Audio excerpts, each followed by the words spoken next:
علیکم ورحمۃ اللہ تعالی وبرکاتہ نحمده نصلی علی رسول الکریم اما بعد فاعوذ باللہ من الشیطان الرجیم بسم اللہ الرحمن الرحیم یا ایھا الذین آمنوا قوا انفسکم واہلیکم نارا وقودها الناس والحجارہ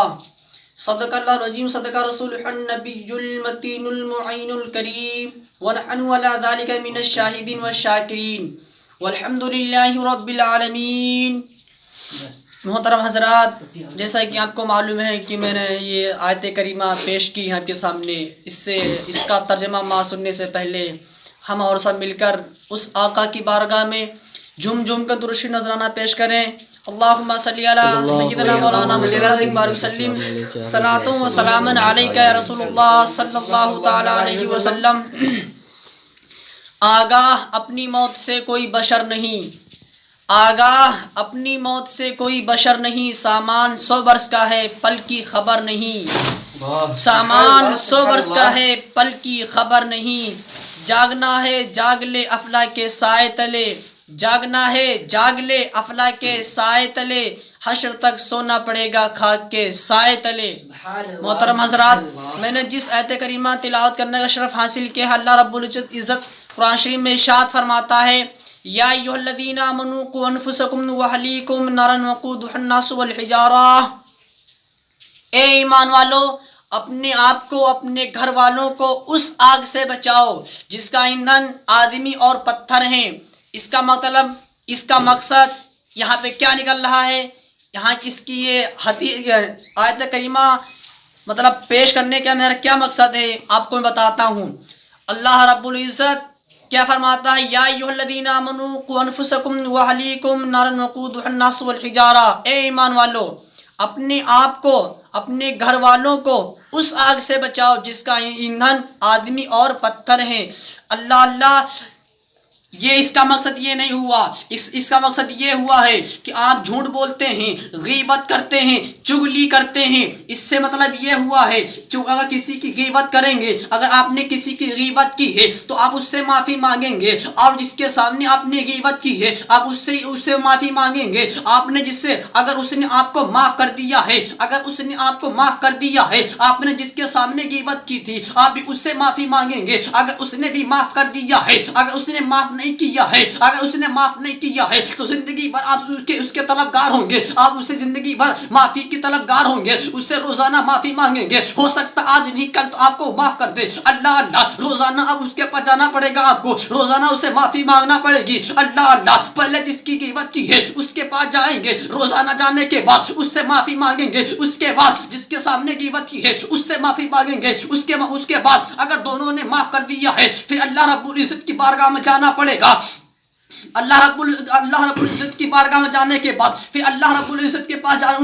اللہ رب العزت کے پاس دعا کریں گے، یا اللہ مجھے معاف کر دے، جس کی میں نے غیبت کی تھی اس نے مجھے معاف کر دیا ہے، جس کے سامنے میں نے غیبت کی تھی اس نے مجھے معاف کر دیا ہے۔ یا اللہ رب العزت تو بہت بڑا مہربان ہے، تو بخشنے والا ہے، تو عیبوں کو جاننے والا ہے اللہ اب تو میرا بھی گناہ معاف کر دے اللہ رب العزت کی بارگاہ میں رو کے دعا مانگنا، تب اب وہ گناہ غیبت کا گناہ معاف ہوگا اللہ۔ میں آپ کو ایک واقعہ سناتا ہوں۔ ایک واقعہ یہ ہے کہ حضرت ایک شیخ سعدی جو بہت بڑے اللہ والے ہیں، اللہ جو فارسی میں کیا لکھتے ہیں، یہ لکھتے ہیں، ایک بتا رہے تھے کہ میں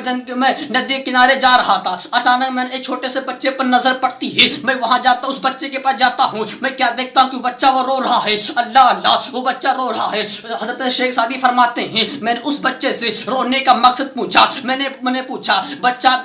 پوچھا بچے تو کیوں رو رہا ہے اللہ وہ بچہ کیا آواز دیتا ہے، بچہ کہتا ہے حضور آپ کون ہیں؟ فرمایا کہ میں ایک شیخ سعدی ہوں، کہ کہاں کے رہنے والے ہیں؟ بتایا کہ میں فلاں کا رہنے والا ہوں اللہ۔ حضور شیخ سعدی فرماتے ہیں ارے بیٹے تو یہ بتا تو رو کیوں رہا ہے، تیرا کوئی یہاں پر ہے نہیں کیا؟ بتایا کہ میرا سب لوگ یہاں پر ہیں، میرے ماں باپ بھائی صاحب وغیرہ یہاں پر ہیں، پھر تو کیوں رو رہا ہے، کون سی تکلیف ہو گئی ہے اللہ؟ وہ بچہ کہتا ہے حضور مجھے کوئی تکلیف نہیں ہے۔ پھر کیوں رو رہا ہے؟ پھر وہ بچہ کہتا ہے حضور آپ جانتے ہیں آپ ایسا لگ رہا ہے کہ آپ پڑھے لکھے بھی ہے اللہ اللہ کہ ہاں میں پڑھا لکھا ہوں کہ آپ کا کیا ہو گیا ہے اللہ اللہ وہ بچہ کہتا ہے حضور مجھے یہ آیت جب سے میں نے پڑھی ہے جب سے میں نے اس کا ترجمہ سنا ہے اللہ اللہ کہ کون سی آیت ہے بتایا کہ یا ایھا الذین آمنوا قوا انفسکم واہلیکم نارا وقودھا الناس والحجارہ اللہ اللہ جب انہوں نے کہا یہ آیت ہے اس کا ترجمہ کیا ہوگا اللہ اللہ انہوں نے کہا حضور ترجمہ اس کا یہ ہوگا اے ایمان والو اپنے آپ کو اپنے گھر والوں کو اس آگ سے بچاؤ جس کا ایندھن آدمی اور پتھر ہے اللہ اللہ حضور شیخ سعدی فرماتے ہیں تجھے کیا ہو گیا ہے تو چھوٹا سا بچہ ہے تجھے یہ بھی خبر نہیں ہے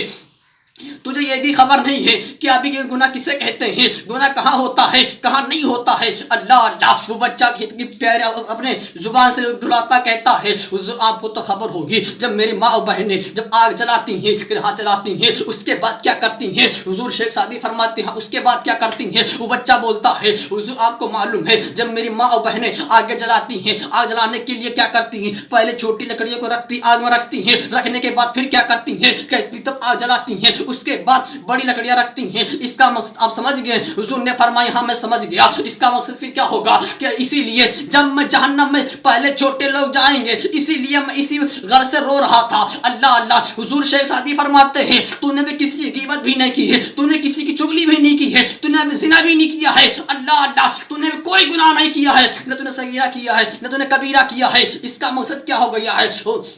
وہ بچہ کیا کہتا ہے حضور آپ کو خبر نہیں ہے اس کا مطلب آپ نہیں جانتے ہیں کہ مجھ سے بہت سے گناہ ہو گئے ہیں کہ کون تجھ سے گناہ ہو گیا ہے کہ میں نے کسی کے